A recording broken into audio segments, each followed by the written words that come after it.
उपस्थित आपल्या माध्यमिक विद्यालयाचे मुख्याध्यापक सन्माननीय पाटील सर, त्याचबरोबर शाळा क्रमांक 27 चे मुख्याध्यापक चौधरी सर, माध्यमिक विद्यालयाचे शुक्ल मॅडम, आमचे मित्र देवरे सर, सूर्यवंशी सर आणि सर्व माझ्या लाडक्या विद्यार्थी मित्रांनो.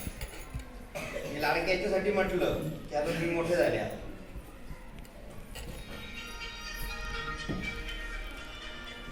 आणि मोठं होत असताना तुम्हाला तुमच्या घरातील मोठ्या व्यक्तींकडून जसे काही संस्कार मिळत असतात तसेच संस्कार तुम्हाला ही शाळा देत असते. शाळा ती कोणती असो, प्राथमिक शाळा असेल, माध्यमिक शाळा असेल, आणि तुम्ही बऱ्याच गोष्टी या तुमच्या बालपणापासून आतापर्यंत शिकून मोठे झाले आहात. लाडकं म्हणण्यामागचा उद्देश माझा थोडासा वेगळा आहे की आमच्यासारखे शिक्षक तुम्हाला पहिलीपासून मिळत गेले, वेगळे शिक्षक मिळत गेले आणि त्यांनी तुम्हाला मार्गदर्शनही केलं असेल, परंतु जेव्हा शिक्षक आणि विद्यार्थी यांच्यामध्ये एक प्रेमाचं नातं तयार होतं, त्या प्रेमाच्या नात्यामधून मुलांमध्ये आदरयुक्त भीती, प्रेम तयार होतं आणि ते खरोखर एक चांगला माणूस बनण्यासाठी आवश्यक असतं. तुम्ही ज्या भागातून या शाळेमध्ये प्रवेश घेतलेला आहे त्या भागामध्ये राहत असताना आजूबाजूचा जो परिसर असतो तो तुम्हाला खूप काही शिकवत असतो. फक्त शाळेमध्येच सगळं मिळतं असं नाही, तर तुम्ही ज्या परिसरातून आलेले आहेत ना मित्रांनो, त्या परिसरामध्ये एकदम प्रतिकूल परिस्थितीमध्ये सर्व समाज बांधव किंवा लोक परिस्थितीशी झगडत आपला परिवार चालवत आहे. बरेच विद्यार्थी या ठिकाणी प्रबुद्धनगर मधून येत असतील, सातूर कॉलनी मधून येत असतील, लिंक रोड मधून येत असतील.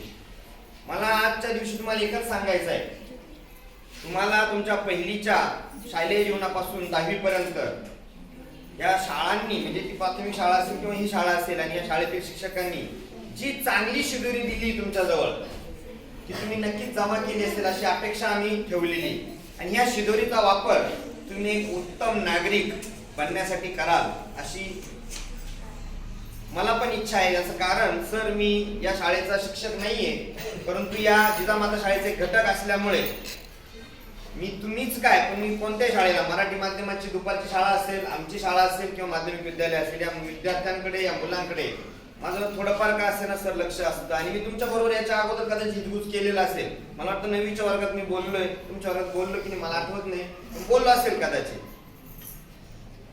आम्हाला एकच वाटतं की आमची जी मुलं आहे, आमची स्वतःची मुलं, ज्या मुलांना घडवताना आम्ही एक स्वप्न पाहिलंय सर, की आमची मुलं घडताना त्यांनी त्यांच्या आयुष्यामधलं एक यशाचं शिखर गाठावं, त्यासाठी आम्ही कसोशीने प्रयत्न करतो त्यांच्या बालपणापासून. म्हणजे अगदी त्या मुलानं कोणाबरोबर बोलताना पण चुकीचं बोलू नये, ह्या गोष्टींचे संस्कार आम्ही लावण्याचा प्रयत्न केला.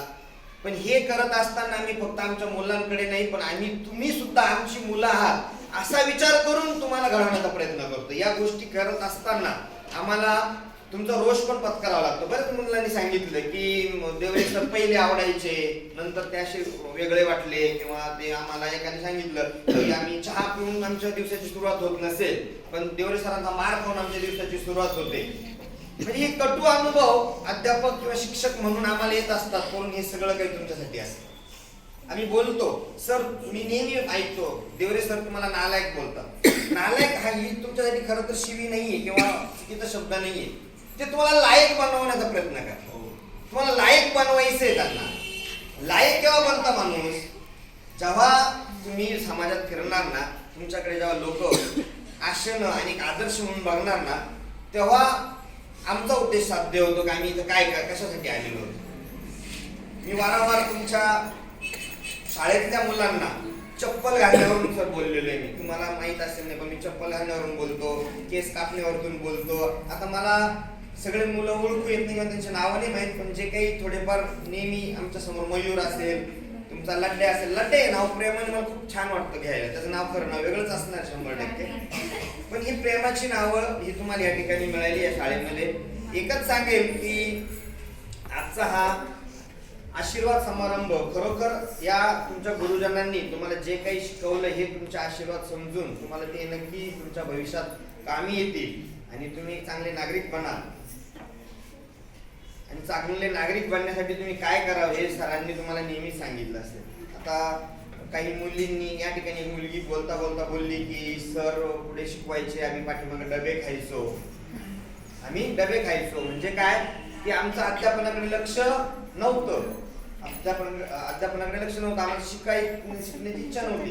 पण तुम्हाला हेच सांगतो, ही जी मजा केली ना ती सरांनी सांगितल्याप्रमाणे तुमची ती एक अत्तराची कुपी आहे, ती तुम्हाला आनंद नक्की देईल. ह्या गोष्टी तुम्हाला आनंद नक्की देतील. पण हे करत असताना तुम्हाला तुमचं एक उद्दिष्ट तुम्ही जर ठरवलेलं असेल तर ते उद्दिष्ट प्राप्त करण्यासाठी तुम्ही त्या आनंदाबरोबर अभ्यास सुद्धा करणं गरजेचं आहे. त्याच्याशिवाय पर्याय नाही. डॉक्टर बाबासाहेब आंबेडकरांनी सांगितले शिक्षण हे वाघिणीचं दूध आहे आणि त्या दुधानेच तुम्हाला एक खंबीर व्यक्तिमत्व बनण्याची संधी मिळणार आहे. आणि मग आता ते तुम्हाला आतापर्यंत 10वी पर्यंत तुम्हाला मिळालं. तुम्ही एक मातीचा गोळा म्हणून एंट्री केलेली शालेय जीवनामध्ये, प्रवेश घेतलेल्या पहिली मातीचा गोळा होता. त्याला आकार देण्याचं काम आमचे देवरे सर असतील, शुक्ल मॅडम असतील, सुनील सर असतील, पाटील सर असतील यांनी केलंय. कोणाला आकार चांगला प्राप्त झाला असेल, कोणाला अजून बाकी असेल, तुमच्याकडे अजून संधी. तुम्ही 10वीचं वर्ष पूर्ण झाल्यानंतर तुम्हाला कोणाला डिप्लोमा जायचे, कोणाला डिग्री करण्यासाठी जायचे, त्या दृष्टीने तुम्ही कोणी 11वी सायन्सला ऍडमिशन घेणार आहात. मी आजच्या दिवशी एकच सांगेन की तुम्ही एक चांगलं उच्च शिक्षण कसं मिळेल याच्यासाठी प्रयत्न करा. प्रयत्न करणं हे तुमच्या हातात आहे. यश मिळेल न मिळेल हा भाग वेगळा आहे. पण यशस्वी होण्यासाठी तुम्हाला सकारात्मक विचार आतापासून तुम्ही याच्या अगोदरून करायला हवे होते, ते केले असतील. एकदा आपल्या प्रशासन अधिकारी मॅडम आल्या होत्या, त्या दिवशी सुद्धा तुमच्या वर्गातली कोणी मुलगी 9वीची की 10वीची माहित नाही बोलली की मला एक IPS अधिकारी व्हायचंय. IPS अधिकारी स्वप्न बघणं खूप चांगली गोष्ट आहे. IPS असेल, IAS असेल, अधिकारी बनण्याचं स्वप्न बाळगलं पाहिजे. पण नुसतं बोलून हे होणार नाही, यासाठी तुम्हाला प्रयत्न करावे लागणार. मी तर म्हणेल प्रत्येकाने त्या IASचं स्वप्न बघितलं पाहिजे असं बिलकुल नाही. चांगला व्यावसायिक बनू शकता. ITI जरी केलं ना तुम्ही ITI तरी तुम्हाला चांगलं स्किल डेव्हलप होतं आणि तुमच्या सारख्या मुलांना खूप नोकऱ्या पण उपलब्ध आहे. फक्त तुम्ही भरकटू नका. मी पहिली सुरुवात करताना असं बोललो की आपला परिसर आपल्याला खूप शिकवत असतो. आपल्या परिसरामध्ये चुकीचं काम करणारे लोक जर आपल्याला भेटले तर आपलं मन भरकटतं, आपले विचार भरकटतात आणि आपण पण त्या मार्गाला जाऊ शकतो. असं होणार नाही याच्यासाठी आपल्या आई वडिलांना डोळ्यासमोर आणा, नेहमी आपल्या शिक्षकांना डोळ्यासमोर आणा आणि शक्य झालं तर चांगलं नागरिकच आपण बनू हेच उद्दिष्ट ठेवा. तुम्ही जी मजा केली असेल हरकत नाही. ती मुलगी प्रामाणिकपणे बोलली की मला गणित काहीच कळत नव्हतं सर, आत्ताही कळत नव्हतं, पण मी हो म्हणायची. काय म्हणायची? हो म्हणायची. का म्हणायची की जे शिक्षक पुढे 40 मिनिट 45 मिनिट मेहनत करून तुम्हाला काहीतरी ज्ञानदानाचं काम करताय त्यांच्या मनाला समाधान मिळावं म्हणून ते आम्हाला समजलंय. पण आता तुम्ही ते सरांनी तुम्हाला काय द्यायचं ते दिलं आतापर्यंत. आता तुम्ही तुमच्या मनाला विचारा की तुम्ही समाधानी आहात का? तुम्ही समाधानी आहात का? आपण काय मिळवलंय का इथे येऊन 10 वर्षात किंवा या शाळेत येऊन 8वी 9वी 10वी 3 वर्षात काही मिळवलंय का? मिळवलं नसेल तरी ते मिळवण्याचा प्रयत्न करा इथून पुढे आणि चांगले यशस्वी बना अशी अपेक्षा मी व्यक्त करतो.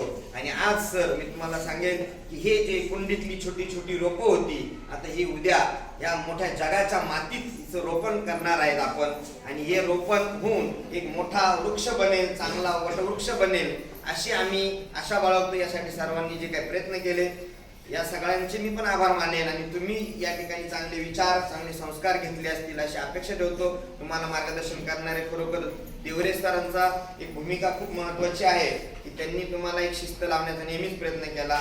त्यांचं वाईट कुणी वाटून घेऊ नका. त्यांनी नेहमी हातात छडी घेतली असेल. एक उदाहरण सांगतो की मागे यूट्यूबला एक व्हिडिओ व्हायरल व्हायचा साऊथ इंडियामध्ये दक्षिण भारतामधील तामिळनाडू राज्यातली गोष्ट कदाचित. खूप सारे अधिकारी एक दिवस त्यांच्या माजी अध्यापिकेच्या शिक्षिकेच्या घरी गेले, त्यांना नमस्कार केला. म्हणजे ते IAS ऑफिसर होते बरेच, त्यात म्हणजे कलेक्टर दर्जाचे होते आणि त्यांनी सगळ्यांनी एक छडी त्या मॅडम हातात दिली आणि आणि सगळ्यांनी हात पुढे केले आणि सांगितलं की आम्हाला एक एक छडी द्या मॅडम. अधिकारी झाल्यानंतर एक एक छडी द्या, कारण त्यांना एक गोष्ट माहित होती या छडीचं महत्व काय होतं. त्या छडीमुळे आम्ही घडलो असं त्यांचं वैयक्तिक मत होतं, म्हणून त्यांनी हात पुढे करून त्या मॅडमच्या हातून एक प्रसाद म्हणून, गुरुचा प्रसाद म्हणून छडी घेतली आणि त्यांना आत्मिक समाधान मिळालं. आम्ही पण आशा बाळगतो की तुम्हीही मोठे चांगले मोठ्या हुद्द्यावर जा, मोठे चांगले पदावर जा, चांगली नोकरी मिळवा, चांगले व्यावसायिक बना आणि तुमचा नक्कीच या ठिकाणी आदर केला जाईल. आणि त्या टायमाला येऊन तुम्ही देवरे सरांसारख्या तुमच्या गुरुकडून, सूर्यवंशी सर, शुक्ल मॅडम यांच्या गुरुकडून असाच तुम्हाला आवडणारा एक आशीर्वाद किंवा प्रसाद घ्या अशी अपेक्षा बाळगतो. आणि मला या ठिकाणी आयोजकांनी बोलण्याची संधी दिली त्याबद्दल मी त्यांचे आभार मानतो. तुम्हाला सगळ्यांना 10वीच्या परीक्षेसाठी खूप खूप शुभेच्छा देतो. आज तसा भावनिक दिवस आहे, तुम्ही कोणीही मनाला दुःख वाटून घेऊ नका, कारण तुम्ही उद्याच्या एका चांगल्या युगामध्ये प्रवेश करणार आहात. ते युग खूप मोठं आहे आणि मग इकडे तुम्हाला आनंददायी जीवन जगायचं आहे. अशा भावनेने सकारात्मक विचारांनी या ठिकाणाहून जा. तुमचे मित्रमैत्रिणींचा विरह सहन करण्याची तुम्हाला ताकद मिळो. धन्यवाद.